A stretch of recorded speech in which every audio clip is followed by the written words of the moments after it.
जब भी हम किसी न्यू चैलेंज को फेस करने वाले होते हैं या अपने आप को किसी कंपटीशन के लिए तैयार कर रहे होते हैं तो दो बातें हैं जिनका हमें बहुत अच्छे से ध्यान रखना चाहिए।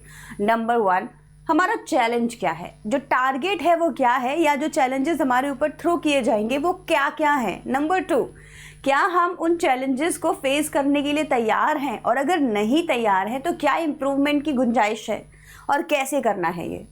अगर इतना हम लोगों ने ध्यान दे दिया तो डेफिनेटली जो चैलेंज है वो हमारे लिए ईजी हो जाता है। अब बात कर लेते हैं क्लास 10th के स्टूडेंट्स की जो इस साल बोर्ड एग्जाम देने वाले हैं, और आप लोगों के लिए सीबीएसई ये जो बोर्ड एग्जाम का टारगेट आप लोगों के लिए रखा गया है, इसको ईजी बनाने के लिए, आप लोगों को उस टारगेट को अचीव करने के लिए, उसमें जो इम्प्रूवमेंट्स होनी है वो करने के लिए निधि मैम आप लोगों के सामने यहाँ पर हैं। और इसीलिए आज का वीडियो आप लोगों के लिए बहुत ज़्यादा इंपॉर्टेंट हो जाता है, क्योंकि आज हम पूरा टारगेट अपना डिस्कस करने वाले हैं कि क्लास 10th में आप लोगों को एग्जैक्टली करना क्या है। तो आइए करते हैं क्लास 10th के लिए इस वीडियो की आज शुरुआत। तो सबसे पहले ऑफ कोर्स हो जाइए तैयार। सबसे पहले हम लोग बात कर लेते हैं कि हमारे पास में मेन चैलेंजेस क्या आने वाले हैं। अगर हम बात करें अपने सिलेबस की, इंग्लिश का जो हमारा मेन सिलेबस है, अगर आप देखोगे ना तो थोड़े से कुछ चेंजेस इसमें हैं। टाइम के साथ साथ और भी ज़्यादा अगर चेंजेस आएंगे तो आपको पता चल जाएगा। इसी चैनल पे मैं अपडेट आपको देती रहूँगी, लेकिन अब तक हमारे पास जो अपडेट है उसके हिसाब से हम लोग देख लेते हैं कि एनसीईआरटी बेस्ड आपके सिलेबस रहेगा। एनसीईआरटी की बुक रहेगी। आप सीबीएसई के किसी भी स्कूल में हैं, पैन इंडिया एनसीईआरटी ही चलती है, तो आपके लिए भी एनसीईआरटी की ही बुक रहेगी, जिसमें आपके 28 टोटल चैप्टर्स हैं। अब ये जो 28 चैप्टर्स हैं ये कौन कौन से हैं और ये किन किन बुक्स में से लिए गए हैं, बुक्स का नाम क्या है, वो मैं आगे चलने वाली आगे वाली स्लाइड्स में आपको धीरे धीरे बताती जाऊंगी। ठीक, अभी हम लोग मोटा मोटा एक तरीके से समझ लेते हैं कि हमें करना क्या है। तो देखो, लिटरेचर में हमें 28 चैप्टर्स पढ़ने हैं। ग्रामर में हमारे मेजर 5 टॉपिक्स हैं जिनकी हमें तैयारी करनी है। इनके अलावा मैं कुछ सब टॉपिक्स भी आपको पढ़ाऊंगी जिनकी हेल्प से ये 5 टॉपिक्स ईजी हो जाते हैं। तो अभी मैंने 5 लिखा है, लेकिन इसके अलावा 3 to 4 सब टॉपिक्स भी हम लोग करेंगे। ठीक, नेक्स्ट आपका राइटिंग सेक्शन है। इसमें 2 तरीके की राइटिंग सेक्शन आपको करनी रहेगी, और फिर आपका रीडिंग सेक्शन है। इसमें भी आपको 2 टाइप के पैसेजेस हैं जो करने होंगे। अब क्वेश्चंस किस तरीके से आएंगे मैम, देखो क्वेश्चंस के लिए यहाँ पे आपको दिखाई दे रहा होगा ऑब्जेक्टिव एंड सब्जेक्टिव दोनों तरीके से क्वेश्चंस आते हैं। मतलब 1-1 नंबर का भी है, और 2 नंबर के, 4 नंबर के, 6 नंबर के क्वेश्चंस भी आएंगे जो सब्जेक्टिव रहेंगे। मार्किंग स्कीम का वीडियो भी फॉलो करेगा इस वीडियो के बाद में, जिसमें मैं आपको क्वेश्चंस भी बताऊंगी कि कितने नंबर का कौन सा क्वेश्चन किस बुक से आएगा या किस चैप्टर से आने की उम्मीद है। तो वो भी बहुत इंटरेस्टिंग रहेगा वीडियो, उसको भी देखिएगा। क्वेश्चंस की हमने जो बात की कि भाई सब्जेक्टिव और ऑब्जेक्टिव दोनों होंगे, लेकिन इनके जो इवेल्युएशन का तरीका होगा या क्वेश्चन आस्किंग का तरीका होगा वो कॉम्पिटेंसी बेस्ड क्वेश्चंस रहेगा। 60% सीबीएसई कॉम्पिटेंसी बेस्ड क्वेश्चंस इस बार देने वाली है, जिसमें आपको प्रैक्टिकल अप्रोच के साथ क्वेश्चंस के आंसर देने रहेंगे। तो सीधे सीधे क्वेश्चंस नहीं आएंगे, इसका बेटा कौन, वो वहाँ से क्यों गया, उसने ऐसा क्यों किया, वो क्यों रोया, उसने गॉड को लेटर क्यों लिखा, इतने इजी क्वेश्चंस नहीं आएंगे। क्वेश्चंस बहुत ही इंटरेस्टिंग प्रैक्टिकल लाइफ से अप्रोच करते हुए वैल्यू बेस्ड आएंगे। तो इसी को हम कॉम्पिटेंसी बेस्ड क्वेश्चन कहते हैं। इनकी तैयारी मैं अपने सेशन में आपको कराऊंगी। इसके अलावा जो टाइप्स ऑफ क्वेश्चंस की हम लोग बात कर रहे थे, ऑब्जेक्टिव सब्जेक्टिव, तो शॉर्ट क्वेश्चंस रहेंगे, लॉन्ग क्वेश्चंस रहेंगे, एंड आरटीसी फॉर्म में भी क्वेश्चंस रहेंगे, रेफरेंस टू कॉन्टेक्स्ट, मतलब कि extract based questions, between the chapter जो क्वेश्चंस पूछे जाते हैं, है ना, बीच में से 2 लाइनें दे दी उससे क्वेश्चन क्या, उस तरीके के। तो बेसिकली आप यहाँ देखोगे तो ये आपका पूरा इंग्लिश का एनालिसिस मैंने आपको दिखा दिया, ये आपको तैयार करना है। अब इसी को धीरे धीरे ब्रेक डाउन करते जाते हैं और समझते जाते हैं। जैसे कि लिटरेचर में हमारे पास में 2 बुक रहेंगी बच्चों। एक रहेगी फर्स्ट फ्लाइट की बुक, जिसमें से प्रोज के चैप्टर्स करने हैं। दूसरी बुक रहेगी फुटप्रिंट्स की, है ना, जिसमें अभी आपकी स्टोरीज ही लिखी हुई हैं। लेकिन फर्स्ट फ्लाइट में एक प्रोज और एक पोम, 2 सेक्शन रहेंगे। हर चैप्टर के बाद आप देखोगे एक पोम फॉलो करेगी, मतलब कि एक चैप्टर 2 पोम, एक चैप्टर 1 पोम, एक चैप्टर 1 पोम, इस तरीके से आपको पढ़ना रहेगा। तो टोटल आपके 9 चैप्टर और 10 पोम है। ये दोनों तो बहुत ही छोटी छोटी पोम है, आपने देखा ही होगा, है ना। फॉग की भी बहुत छोटी पोम है, तो ये सबसे छोटी है। और इसमें अगर सबसे बड़ी पोम की बात करें तो वो है the tale of custard the dragon, बहुत बड़ी पोम है। बाकी तो ठीक ठीक ही है। ऑलराइट, तो ये दोनों बहुत छोटी है, फॉग भी बहुत छोटी है, 7-8 लाइन्स की है। तो ये आपके पोम का मैंने आपको बता दिया। चैप्टर ये है, इसमें कुछ फिक्शन रहेंगे, कुछ नॉन फिक्शन रहेंगे। जैसे अगर हम लोग नॉन फिक्शन की बात करें तो ये नॉन फिक्शन है, मतलब जो रियल लाइफ पे आधारित होता है। From the diary of Anne Frank भी नॉन फिक्शन है, मिजबिल दी ऑटर भी नॉन फिक्शन है, sermon at Banaras non fiction ही बोलेंगे क्योंकि रियल में ऐसा हुआ था, लेकिन हम स्टोरी की तरह पढ़ रहे हैं तो मैं लिख नहीं रही हूँ यहाँ पर, ठीक है जी। चलिए आगे बढ़ते हैं। ये आपका मैंने चैप्टर बताए हैं लिटरेचर का। अब बहुत ही इंटरेस्टिंग सी स्लाइड है, आप लोगों को देख के बड़ा मज़ा आएगा इसको कि मैम ये क्या लिखा हुआ है। ये लिखा हुआ है बेटा किसी भी चैप्टर को पढ़ने का तरीका। आप कोई भी चैप्टर अगर तैयार कर रहे हैं राइट, तो आपके लिए ये जानना बहुत ज़्यादा ज़रूरी है कि मैम इस चैप्टर में पढ़ना क्या क्या है, इस चैप्टर में हमें पढ़ना क्या क्या है। नंबर 1, हर चैप्टर की आपको पूरी स्टोरी पता होनी चाहिए, इसके बिना काम नहीं चलेगा। तो story of each chapter but in English language, not in Hindi language. तो ऐसा नहीं करना है हमको कि हम जाएं किसी दीदी भैया की कोई वीडियो देखें और वीडियो में हमने स्टोरी सुन ली हिंदी में और हमारा काम हो गया, उससे आपको कोई फ़ायदा नहीं होगा, क्योंकि आपको अल्टीमेटली लिखने आंसर हैं अपनी आंसर शीट पर, और वो जो आंसर है वो इंग्लिश में लिखने हैं, और उसके लिए इंग्लिश का कंटेंट, इंग्लिश की वोकेबुलरी, इंग्लिश के कीवर्ड्स होने चाहिए। नहीं होंगे तो आप बोलोगे मैडम आता तो सब है बट हम लिख नहीं पा रहे। अब लिख नहीं पा रहे ना is a very grey area. क्यों नहीं लिख पा रहे इसके बारे में कोई बात नहीं कर रहा, आप जानते नहीं है, केपेबल नहीं है, नहीं आप हैं, लेकिन आपने तैयारी सही तरीके से नहीं करी है। तैयारी करने के लिए ये करना पड़ेगा। नंबर 1, हर चैप्टर की स्टोरी आपको पता होनी चाहिए। नंबर 2, मैं उस चैप्टर से कोई भी आरटीसी आपको दे दूं, कोई भी क्वेश्चन एक्सट्रैक्ट बेस दे दूं, you should be able to solve that. अगर नहीं कर पा रहे हैं दैट मीन्स आपने चैप्टर ढंग से नहीं किया है। जब तक आप हर आरटीसी का आंसर नहीं दे देंगे तब तक आपका चैप्टर कंप्लीट नहीं होगा। तो आप सोच लो किस लेवल पे आपको तैयार करना है। हर चैप्टर में से कीवर्ड्स आपके पास होने चाहिए। कीवर्ड्स क्या होते हैं थ्रू आउट द सेशन आपको बताती रहूँगी, जुड़े रहिएगा मेरे साथ में। समरी किस लैंग्वेज में बताओ मुझे। अगर आप मेरी रिकॉर्डेड वीडियो देख रहे हो तो मुझे कमेंट सेक्शन में बताना कि मैं अगर आपसे स्टोरी इंग्लिश में लिखवा रही हूँ तो समरी किस लैंग्वेज में लिखवाऊंगी। कैरेक्टर स्केच, हर चैप्टर के अंदर कुछ अच्छा सा एक कैरेक्टर होता है, उसको हमें तैयार करना है। नहीं मिल रहा है कैरेक्टर अच्छा, नहीं लिखेंगे। जैसे मिजबिल दी ऑटर में आई डोंट थिंक सो बहुत अच्छा कुछ कैरेक्टर लिखने के लिए, ना तो मिजबिल का ही ना ही उसके नैरेटर का आता है, तो नहीं लिखेंगे।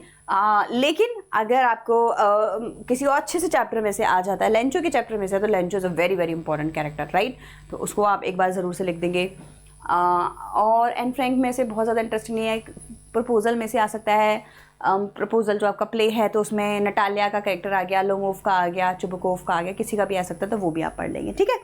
सेंट्रल आइडिया, जिस तरीके से किसी चैप्टर की समरी पढ़ी जाती है, जो हमारी कहानी होती है, इसी तरीके से पोम के अंदर सेंट्रल आइडिया होता है।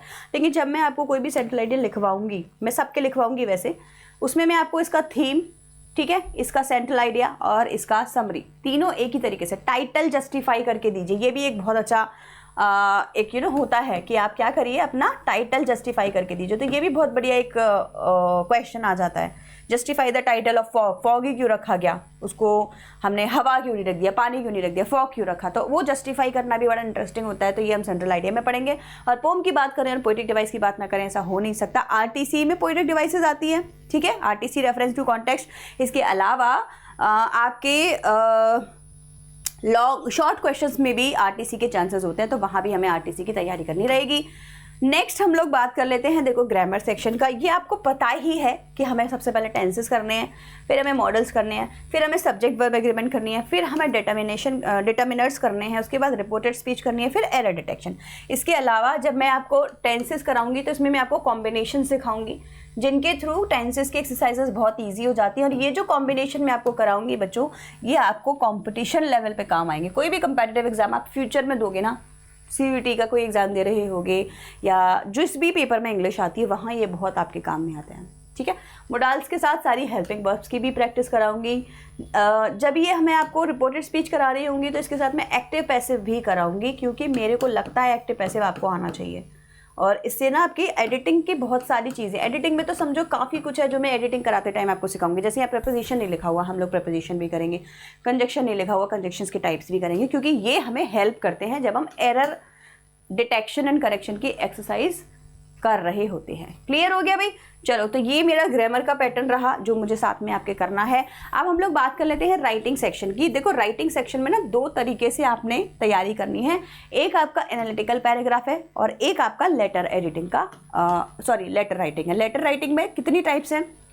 Letter to editor, complain, inquiry, order. अब इसमें कुछ कभी रिकमेंडेशन का आ जाता है। अब देखो आने को तो कुछ भी आ जाएगा राइट, लेकिन ये चार मेन हैं, जिसमें से ये मोस्ट इंपॉर्टेंट है, हर बार आता है, मतलब 3-4 बार से तो मैं ही देख रही हूँ कि आ रहा है ऑनलाइन। ऑफलाइन में तो कुछ और ही था, पहले तो ये नहीं आया करता था, लेकिन अभी लेटर एडिटर ज़रूर आता है। एनालिटिकल पैराग्राफ में बहुत सारे टाइप्स हैं, जैसे पाई चार्ट आ जाएगा, बार ग्राफ आ जाएगा, लाइन ग्राफ आ जाएगा। स्वॉट के पैराग्राफ बहुत इंपॉर्टेंट है और कई बार आ चुके हैं। इसमें आपको स्ट्रेंथ, वीकनेस, अपॉर्चुनिटी और थ्रेट के साथ में against and in favour of लिखना पड़ता है पैराग्राफ, तो वो बड़ा इंटरेस्टिंग है, मैं जब आपको कराऊंगी तब बताऊंगी। एंड मेजरली एनालिटिकल पैराग्राफ आपको लिखना आना ही चाहिए। कोई भी डेटा आपको दे दिया जाएगा, आपको उसके ऊपर एक पैराग्राफ लिखना है, ये आपको करना है। क्या होते हैं ये चीज़ें, कैसे करते हैं, हम लोग थ्रू आउट द सेशन समझेंगे। हर चीज़ का अपना एक अलग वीडियो होगा जिसमें मैं आपको ये सारी चीज़ें क्लियर कराऊंगी, ठीक है। रीडिंग सेक्शन की बात कर लेते हैं। इसको क्रैक करना भी बड़ा आसान है। 2 तरीके की रीडिंग कॉम्प्रिहेंशन आपकी आएगी, एक आएगा आपका डिस्कर्सिव और एक आएगा आपका केस बेस्ड। इसको हम लोग फैक्चुअल भी बोलते हैं क्योंकि यहाँ हमें फैक्ट्स मिलते हैं, ठीक। तो क्या डिफरेंस होता है डिस्कर्सिव में और फैक्चुअल में? डिस्कर्सिव में कोई डिबेटेबल टॉपिक होगा जिस पे डिबेट हो रही है, ना कोई सही है ना कोई गलत है, ना कोई प्रॉस है ना कोई कॉन्स है, बस बेसिकली आपको बताया जा रहा है कि भाई देखो इस तरीके से ऐसा हुआ। हेल्दी डाइट क्या होती है, इसके ऊपर आपको मुझे एक पैराग्राफ लिख के देना है ना। तो मैंने एक रीडिंग कॉम्प्रिहेंशन में आपको हेल्दी डाइट के बारे में अपनी ओपिनियन दे दी। अब इसके ऊपर आप क्वेश्चंस बना लीजिए, क्वेश्चंस के आंसर आप लोगों को डेफिनेटली करने ही करने हैं। अब मैंने जो आपको हेल्दी डाइट के बारे में पैराग्राफ लिखा है, आप देखो इसमें कुछ सही गलत नहीं है, है ना आपकी परिभाषा सही है ना मेरी। आपके हिसाब से हेल्दी डाइट घी खाना है, मेरे हिसाब से healthy diet non oily food है, आपके हिसाब से हेल्दी डाइट जिम जाना है और अच्छा वहाँ पे प्रोटीन लेना है, मेरे हिसाब से सात्विक फूड खाइए, फ्रूट्स खाइए और सुबह सुबह योगा कीजिए। तो आपका हेल्दी लाइफस्टाइल और मेरा हेल्दी लाइफस्टाइल अलग हो सकता है, ना आप गलत है ना मैं। ऐसे टॉपिक्स हम लोग डिस्कर्सिव पैराग्राफ में लेते हैं। अब फैक्चुअल में क्या, फैक्ट्स हो गए, फैक्ट्स लिखे होंगे, काफ़ी कुछ लिखा होगा। इस साल में ऐसा ऐसा ऐसा ऐसा हुआ, इस कंपनी ने इस साल में इतना इतना प्रॉफिट किया, सारा फैक्ट्स लिखा होगा। इस प्रोडक्ट को इतना बेचा, इस प्रोडक्ट को इतना बेचा।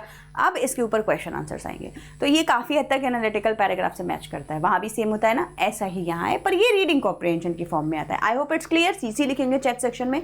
क्वेश्चंस किस तरीके के आएंगे, कॉम्प्रिहेंशन तो आते ही है, इंटरप्रेट करने को तो आता ही है, वोकैबुलरी इंपॉर्टेंट है, इवेलुएट करने को आ सकता है, इन्फरेंस मतलब कि मीनिंग लिखने को आ सकता है। एनालाइज कीजिए और आंसर लिखिए। इस तरीके से क्वेश्चंस आएंगे। 10 टोटल होते हैं, है ना, आपको करने आने चाहिए। 20 मार्क्स का आपका पूरा रीडिंग है। I am done with everything बच्चों। अब सिर्फ और सिर्फ आपका बचा है ये बताना कि हमारा जो पेपर है वो 100 नंबर का है, 100 मार्क्स का है, लेकिन 80 मार्क्स हैं जो क्वेश्चन पेपर के होते हैं, जो बाकी की 20 मार्क्स है इंटरनल है, आपके टीचर के पास हो गए। इसमें अगर हम लोग डिवीजन करना चाहें तो 10 नंबर आपके इंटरनल असेसमेंट से आते हैं, जो आपके यूनिट टेस्ट होते हैं ना, 3-4 जितने भी आपके स्कूल में होते हैं, उसका एक एवरेज आउट निकाल के 10 में से आपको नंबर दिया जाता है सारे टोटल करके। इसके बाद में जो 5 नंबर हैं ये वाले आपके नोटबुक के होते हैं, जो आपको through out the year notebook बनानी होती है, सबमिट करनी होती है, टाइम से उसमें काम करना होता है, या कोई भी असाइनमेंट आपको दिया है। उसके साथ में जो 5 नंबर होते हैं वो आपके ASL स्किल के होते हैं, स्पीकिंग एंड लिसनिंग स्किल्स, जो आपके पेपर से पहले टीचर पूछती है आपसे ना, स्पीक करने के लिए बोलती है, लिसनिंग की एक्सरसाइज देती है। 5 नंबर का इवैल्यूएशन रहता है। टोटल आपका 20 मार्क्स ही बन जाता है। तो ये जो 20 मार्क्स इनकी तैयारी आपको इंटरनली करनी है, और जो बाकी के 80 मार्क्स उसकी तैयारी मैं कराऊंगी आपको इस चैनल पर। बने रहिएगा मेरे साथ। एक स्कीम, मार्किंग स्कीम का वीडियो आएगा, उसको ज़रूर देखना। This is for all class 10 student. Take care everyone. I will meet you again in the next video. Bye.